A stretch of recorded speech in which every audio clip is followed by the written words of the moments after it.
A Sat Yogi is one who has made the irrevocable commitment to live in truth.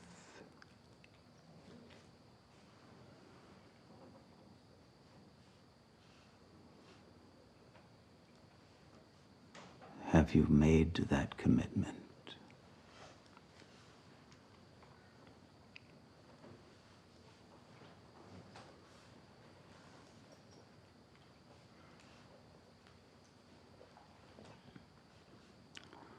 Once that commitment has been made, there will be no longer any anxiety or confusion. There will be no question whether life is about financial success or becoming a rock star or a beauty queen or a worldly philosopher or any other egoic manifestation.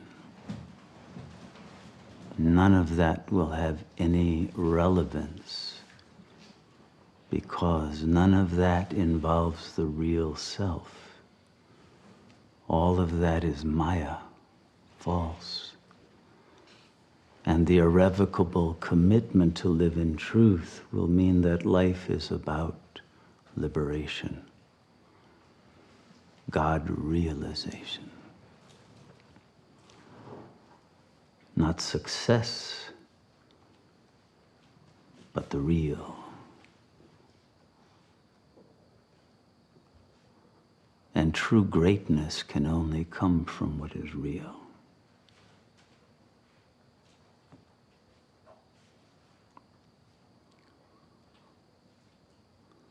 This does not mean that the production of art, of music, of drama, of all of the other manifestations of culture will stop, but they will become acts of service to uplift others, not to display the ego. They will become acts of seva and acts of sadhana that will be the skillful means for attaining the supreme real, rather than avoiding it. And so the irrevocable decision to attain Jivan Mukti, liberation in life, ends all of the questions about how to live, the existence that appears in the phenomenal plane. Because that existence has become a simple token of the ineffable presence that functions through the organism, but is not it, and is not enmeshed in its actions or their outcomes.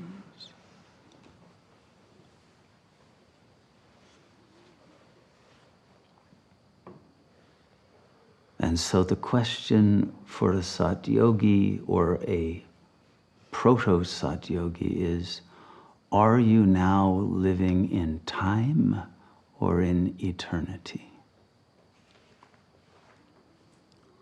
This is a choice of one's perception.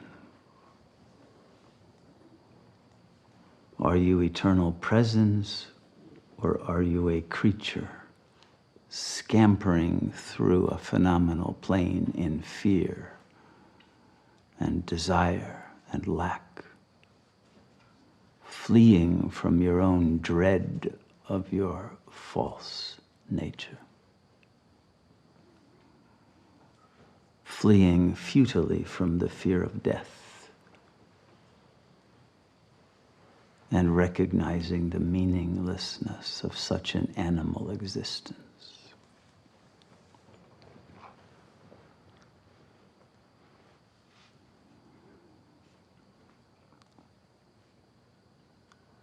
Have you chosen to recognize that you are not the body, the organism, the creature, but the co-creative consciousness that functions through this vehicle?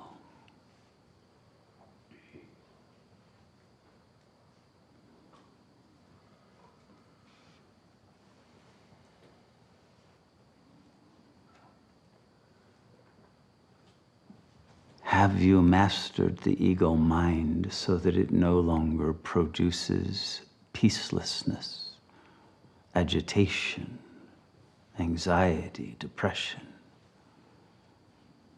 That it no longer interferes with the presence of that royal supreme presence that is the God Self, who alone has the rightful use of the body. But have you made the body and the mind into the temple of God, so that supreme, loveful intelligence can function without interference through the fleshly vehicle? Or has the ego usurped that vehicle for its own jouissance, its own enjoyment of futile pleasures that have no value and no true being, because no true relationship to God? Is the mind still occupied by an infantile consciousness that refuses to grow up, that refuses to let go, that refuses to recognize who you really are?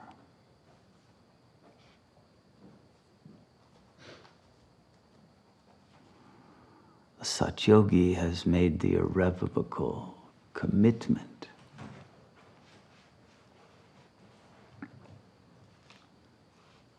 to destroy that illusion,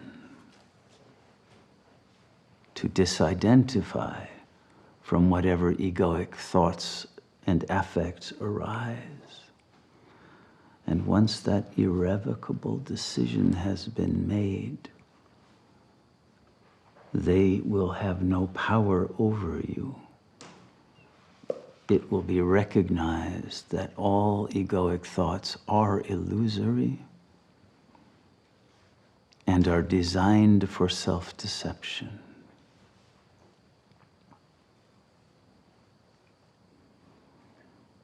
The struggle within the soul at the threshold of a spiritual life is whether to choose the will to truth or the will to ignorance.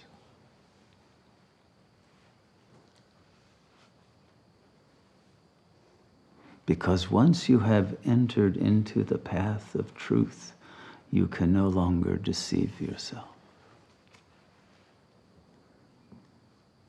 You can no longer pretend that life is about family or career or making money or looking good or having some fame, fortune, or financial security or any of the other goals that recruit the ego to serve the system.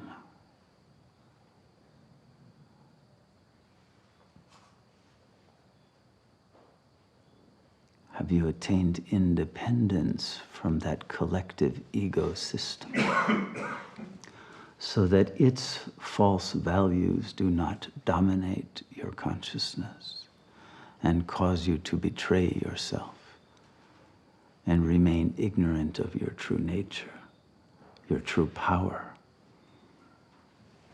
your true capacity to love, to create, to transform.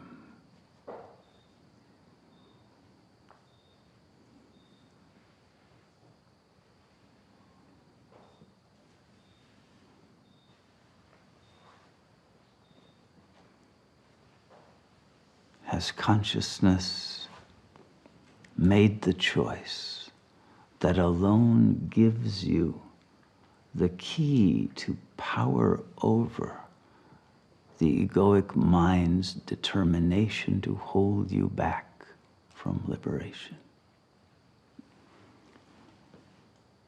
Have you overcome the impulse to secrete ego thoughts so that you can meditate in silence and stillness and thus reach union with God?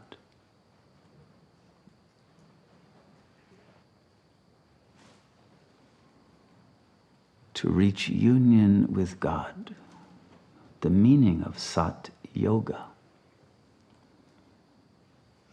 there must be a complete disidentification from body, from ego, from any sort of self-image or self-concept, or from the dependence upon language in order to know. To know one's being requires transcendence of thought.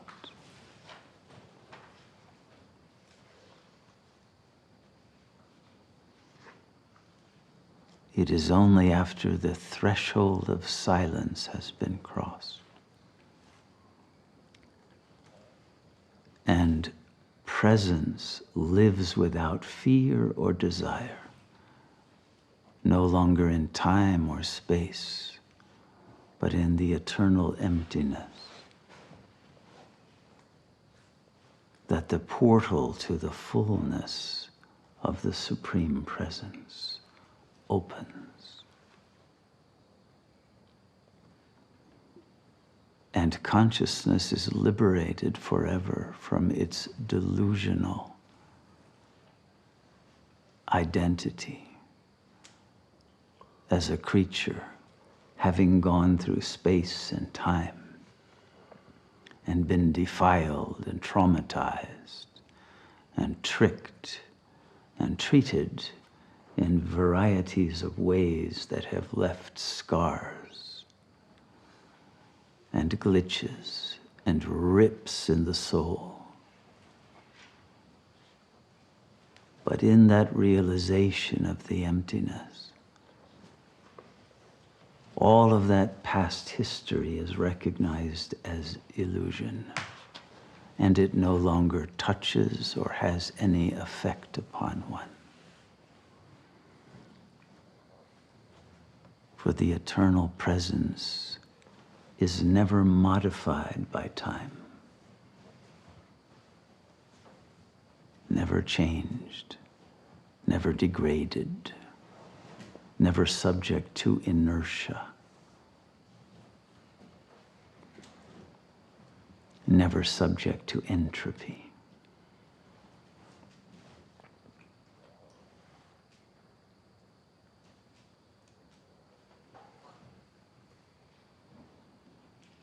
Have you chosen to live as your real self?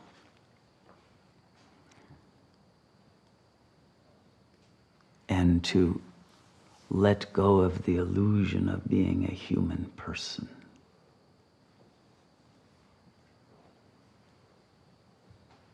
With goals that are always disappointments, or always futility, vanity,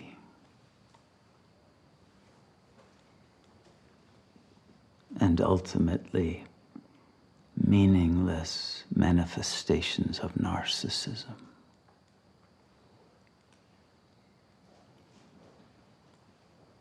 Have you overcome the temptation to that life of meaninglessness? Have you overcome the tendency to be seduced by the sensory, by the imaginary, by the worldly, by the temporal, by all of those false lures that capture the mind on the hook of Maya and cause all of the suffering that you have ever endured? To free yourself from the hook, you must no longer desire the bait.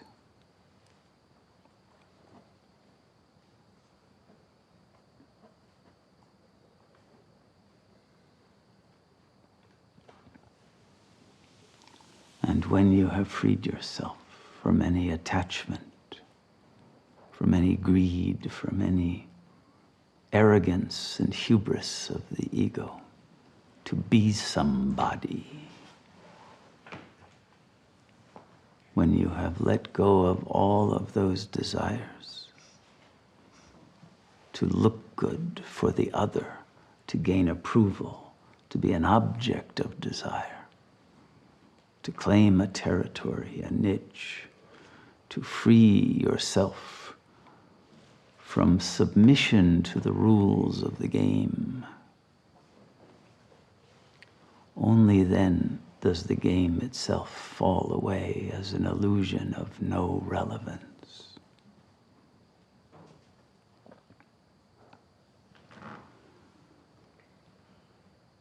The only judgment that should matter to you is the final judgment that will be rendered by your own self, depending on the courage to live in truth or the cowardice to avoid, and to live in the narcissistic mentation bubble that gives one a sense of superiority and illusory freedom that is based upon the false idea of being a creature in space-time rather than the creative power that is dreaming this world of space-time as its own reflection,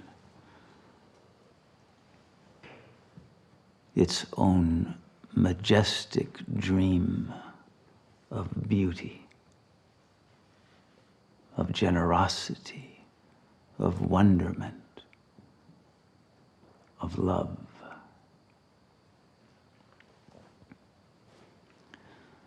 The great gift that is offered in exchange for your liberation from the ego and its suffering is the blissful realization that you are beyond all of that and have the power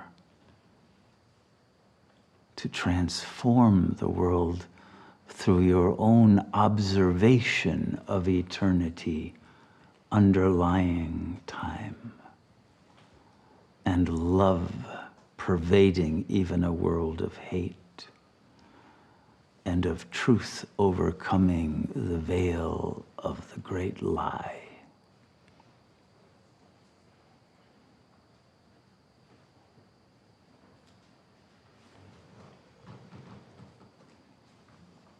Have you gained the power of truth,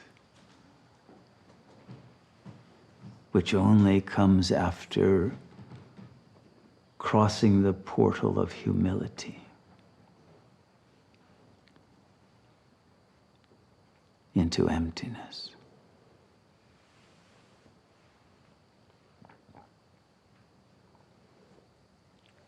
Have you let go of all of the sanskaras of the ego, its tendencies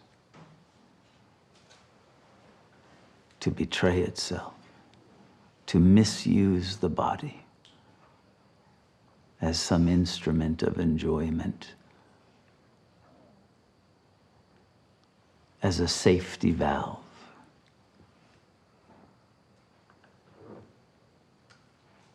To reduce its anxieties? Or have you become that eternal self that refuses ever to fall into Maya? Have you realized that you have the power to live in bliss, in love, in stillness, unshakable, unperturbable?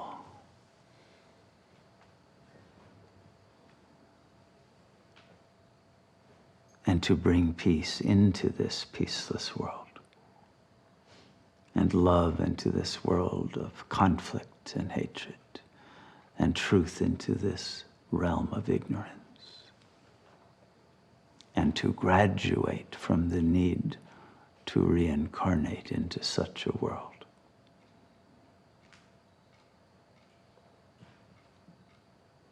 By attaining union with its creator.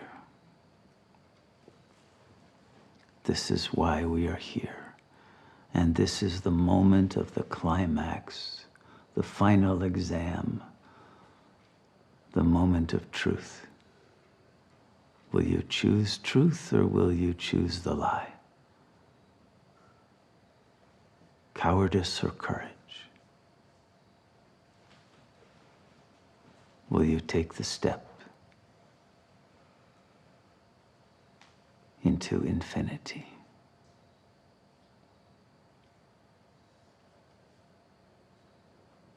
And leave behind all the petty thoughts of the ego mind and receive the grace of the infinite, eternal, blissful presence that is the presence of God as yourself.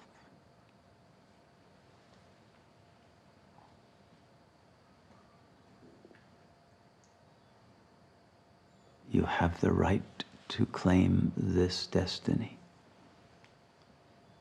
Will you claim your birthright? It cannot be claimed in the future, only in the now. And the sanskara to wait creates a perpetual waiting, a perpetual self-rejection. It is always now or never.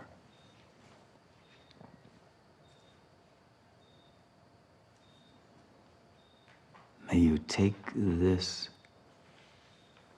counsel very seriously.